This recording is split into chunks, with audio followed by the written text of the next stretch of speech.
அளப்பரிய ஈகங்களை நம் மக்கள் செஞ்சிருக்காங்க. இறந்தவர்கள் போக உறுப்புகளை சிதையை கொடுத்து இன்னும் வாழ்ந்து கொண்டிருக்கிற, கண் சிதைந்து, கால் சிதைந்து, தலையில, முதுகுல, உடம்புல தோட்டாக்களோடு வாழ்ந்து கொண்டிருக்கிற பிள்ளைகள் நின்று இருக்கிறாங்க.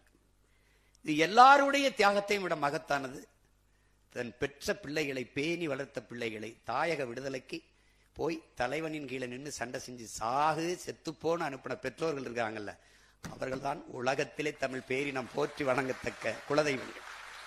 அப்படி எண்ணற்ற தாய்மார்களை, தந்தையர்களை கண்டவன் நான். இன்னும் வாழ்றாங்க நம்ம கூட.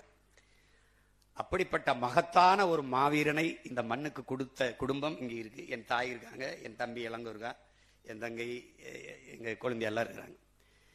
நம்ம அப்பாவுடைய நினைவை போற்றுகிற நாளில் அவர் எந்த நோக்கத்திற்காக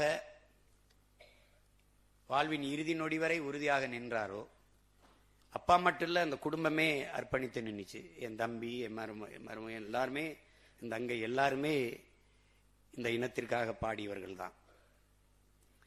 அப்ப அந்த கனவு, அந்த நோக்கம் நமக்கு கையளிக்கப்பட்டிருக்கிறது. இந்த இனத்தின் விடுதலையை வென்று முடிக்க வேண்டும் என்கிற உறுதியை ஏற்பதுதான். அதை வென்று முடித்து நம் அப்பா, நம் மாவீரர்களுக்கும், நம் தலைமைக்கும், நம்முடைய அப்பாவுக்கும் ஒப்படைப்பதுதான் பிள்ளைகள் நாம் அவர்களுக்கு செலுத்துகிற உண்மையான வணக்கமாக இருக்க முடியும்.